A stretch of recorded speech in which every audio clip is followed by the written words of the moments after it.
What if the success you are bleeding yourself dry to achieve is actually an invisible prison designed to violently starve your soul? History's wealthiest king already proved our modern hustle is a fatal illusion. Stay until the end. His chilling final revelation will permanently shatter your reality. What if I told you that everything you have ever been taught about success is a colossal, meticulously crafted lie? Have you ever pushed yourself to the absolute brink, draining every last drop of your physical and mental strength to reach a milestone that society endlessly applauds, only to realize something terrifying? When your hands finally grasped that coveted peak, the emotion surging through your chest was not an overwhelming burst of happiness. Instead, it was a suffocating, paralyzing emptiness. What if this frantic, agonizing pursuit of career, prestige, and flawless perfection that you hurl yourself into every single morning is not the glorious path to freedom you were promised, but an invisible, agonizing prison built exclusively to captivate your soul? If you are listening to these exact words right now, you are not here by mere coincidence. You belong to the hidden remnant, the latent ones, the surviving souls who are finally trembling awake from the grandest coma of our modern age. You have sprinted blindly in their relentless rat race, bleeding yourself dry just to add a few more hollow digits to a bank account, possessed by the maddening obsession to manipulate and control an unknowable future. And where has it left you? You sit there right now, collapsed in psychological exhaustion, bearing the invisible, bleeding scars of a generation that blindly worships the hustle. But I need you to stop for just a fleeting second. Take a slow, agonizingly deep breath. Close your weary eyes. What if I revealed to you that this haunting sensation of emptiness gnawing at your core is not a psychological disease that needs curing, but the very first activation code designed to drag you back to the primal truth? At Bible Tales US 07 warmly welcomes you to a journey of profound awakening. If these words resonate with the silent, unspoken struggles of your own heart, please take a moment to subscribe to our channel. Your support is the vital fuel that empowers us to continue bringing these deep, transformative stories to light in our future videos. Today, we are completely abandoning the dogmatic theories and the hollow, recycled garbage of the modern self-help industry. Instead, we are going to sit down with someone uniquely qualified, not some distant theologian draped in time-dusted robes, but the most successful, unimaginably wealthy billionaire and supreme CEO in the entire history of mankind, King Solomon. This was a man who possessed absolutely everything that modern humanity goes mad trying to acquire. Unfathomable financial wealth, absolute sovereign power, the ultimate fulfillment of every earthly desire, and an intellect that transcended generations. He ruthlessly scaled his way to the absolute pinnacle of the pyramid of human achievement, savoring every single vibration of worldly materialism, only to stand alone on that majestic summit and utter a chilling verdict that would violently shatter the illusions of mankind for millennia to come.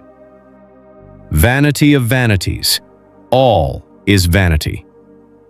I am not standing before you as a self-righteous judge or a hollow preacher.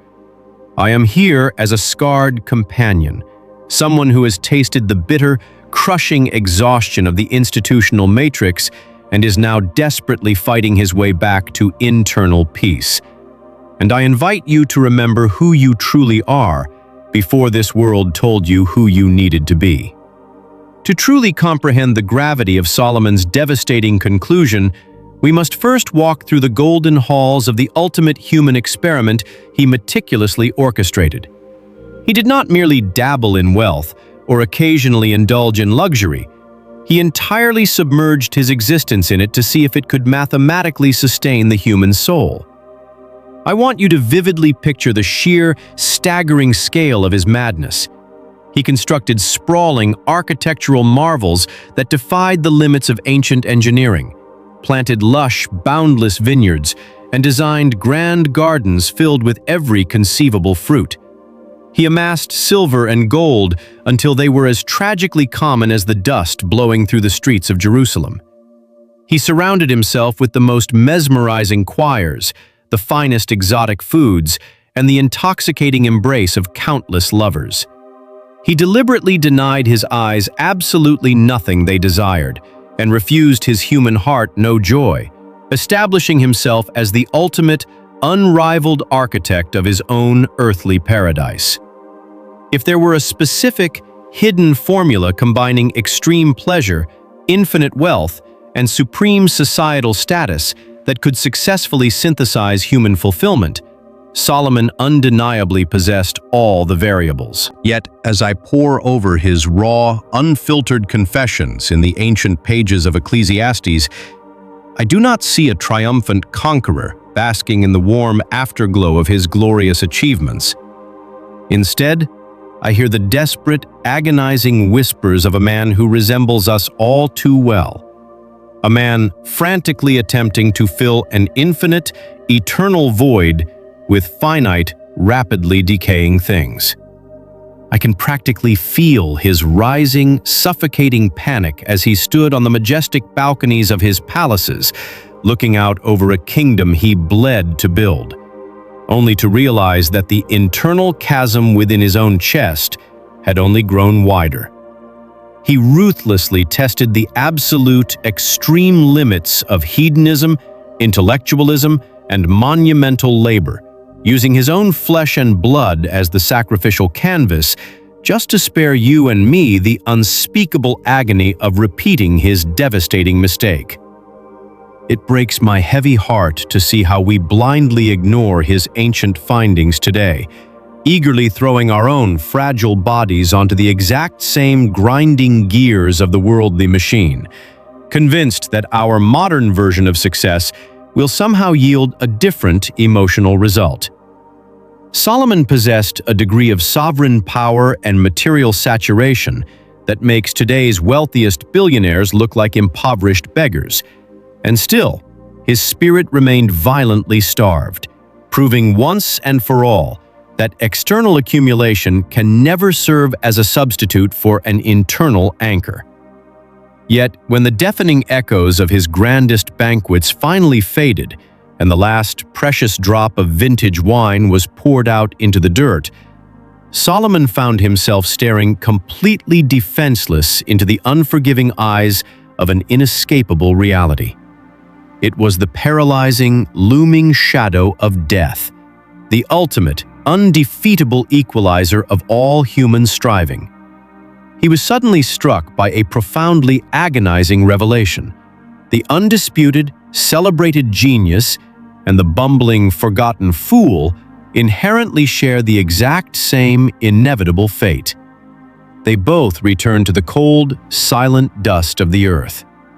He looked at the vast, unparalleled empire he had forged with his sweat, his unmatched intellect, and his relentless, burning ambition, only to be entirely crushed by the thought that he would have to leave every single piece of it to someone who came after him, someone who had not shed a single drop of blood to earn it, someone who might very well be an absolute fool. He called this tragic, unavoidable cycle chasing after the wind. I remember vividly feeling this exact same suffocating existential dread while sitting completely alone in a sterile, fluorescent-lit corporate office at 2 in the morning. I was staring blankly at a glowing monitor, realizing with terrifying, icy clarity that my finite, irreplaceable life force was being permanently traded for a temporary, fragile legacy that would be entirely erased the moment my physical heart stopped beating. We are culturally conditioned to view Solomon's dark, brooding musings as symptoms of a depressive psychological breakdown. But I have come to realize it was not depression at all. It was extreme, piercing, unadulterated clarity. It is the painful, violent shattering of the human ego that occurs when a person finally realizes that no amount of earthly prestige can buy their way out of the grave. The tragedy is not that we must eventually die. The profound tragedy is that we exhaust our brief, miraculous window of existence building elaborate sandcastles in a hurricane, desperately trying to immortalize ourselves in a material realm that was explicitly designed by the Creator to be temporary. The sorrow that continuously bled from his ancient pen was the heavy mourning of his own pride, the deep grief of a man accepting that his supreme intellect could not solve the absolute riddle of his own mortality. This chilling realization from a sovereign king who lived 3 millennia ago exposes the deeply tragic, inescapable irony of our own modern existence. We confidently strut around, genuinely believing we are so highly evolved with our advanced technology, our predictive algorithms, and our instantaneous global connectivity.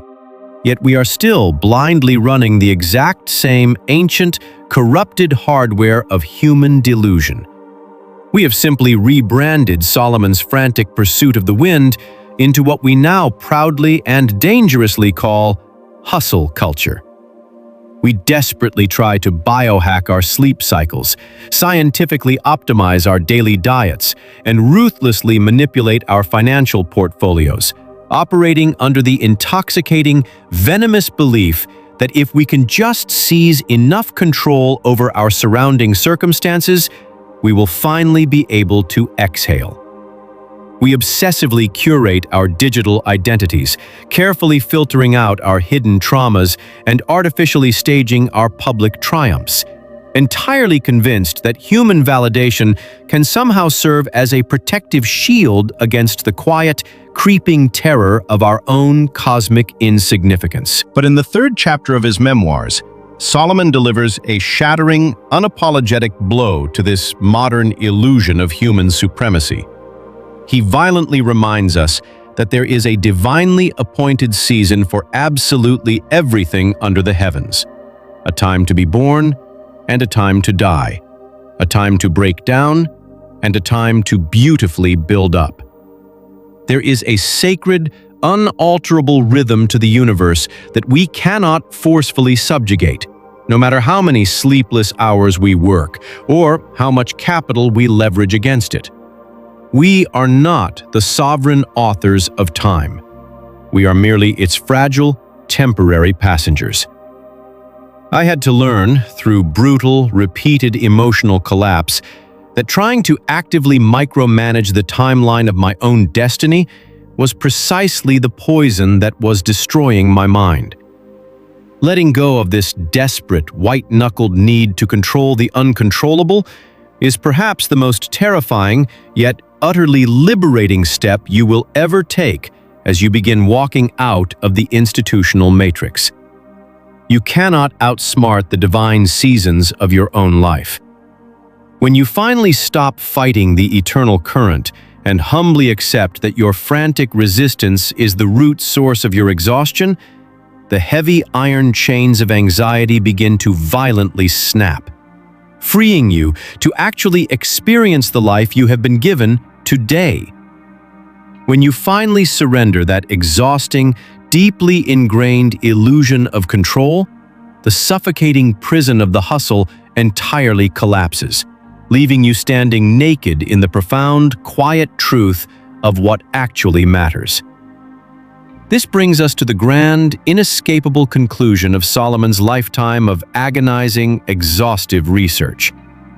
After ruthlessly interrogating every single corner of human existence, peeling back the thick layers of wealth, pleasure, madness, and worldly folly, he boldly boils the entire universe down to one solitary, monumental directive: fear God and keep His commandments, for this is the whole duty of man. For so many dark, misguided years, I misread this as a harsh, dictatorial threat from an angry, distant deity. But standing exactly where I am right now, looking back at the smoldering wreckage of my own failed ambitions, I see it for what it truly is: a profoundly gentle, wildly comforting embrace. It is the ultimate divine permission to stop fighting your own battles. It means that the crushing, unbearable burden of having to independently engineer your own supreme meaning has been permanently lifted off your exhausted, bruised shoulders. Your inherent, majestic worth as a human being is absolutely not tied to your daily productivity, the fluctuating digits in your investment accounts, or the fragile, temporary legacy you leave behind in the fading minds of fickle men. It is permanently, unshakably anchored in the sovereign Creator who meticulously knitted your eternal soul together in the dark. True, lasting internal peace does not magically arrive when you finally acquire everything your flesh ever wanted. It cascades over you in a violent, beautiful flood of spiritual relief the precise moment you stop trying to be the god of your own tiny, exhausting universe. You can finally step completely off the bloody treadmill of societal expectations and take your rightful, quiet place as a fiercely beloved child of the Eternal One. This is the great, terrifying awakening of the hidden remnant. This is the exact moment the heavy veil falls from your tired eyes and the deafening, maddening noise of the modern world is beautifully replaced by the silent, steady heartbeat of divine grace. You are no longer required to endlessly prove your right to exist to a society that does not care about your soul. The empty trophies and the hollow accolades of this fading realm can no longer hold your spirit hostage. The grand illusion is over, my friend. Welcome home. In reflecting upon Solomon's exhaustive and painful journey through extreme hedonism, boundless wealth, and intellectual mastery, we are confronted with the undeniable truth that external accumulation can never satisfy the human soul. The ancient king possessed every conceivable earthly advantage, yet his spirit remained desperately starved, trapped in the inescapable reality of mortality and the agonizing realization that all human striving ultimately amounts to chasing the wind. Today, we have merely rebranded this ancient folly into our modern hustle culture, deceiving ourselves with the illusion that technology, productivity, and manicured digital identities can shield us from our existential insignificance. We exhaust our finite lives trying to micromanage our destinies and build permanent legacies in a temporary world, leading only to profound anxiety and emotional collapse. The grand conclusion of Solomon's life, and the ultimate liberation for our own, lies in surrendering this exhausting illusion of control.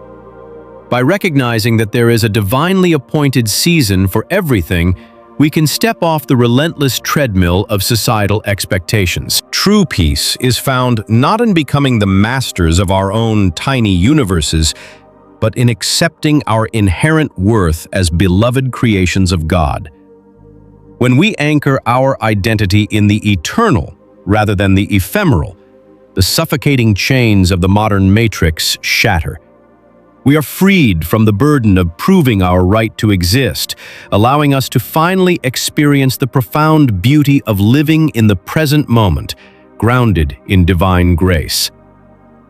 The deepest tragedy of human existence is not our mortality, but our relentless attempt to find infinite fulfillment in finite things. True, enduring peace does not come from mastering your circumstances, accumulating wealth, or securing societal validation. It arrives the exact moment you surrender the exhausting illusion of control and detach your inherent self-worth from your worldly achievements. Begin by actively dismantling your own hustle culture mentality. Stop measuring the value of your day solely by your productivity, digital metrics, or financial gain. When you face circumstances beyond your control, a career setback, a financial shift, or a personal failure, practice intentional surrender rather than frantic resistance. Embrace the natural, divinely appointed seasons of your life, understanding that there are times to strive and times to rest. Redefine your metric for success.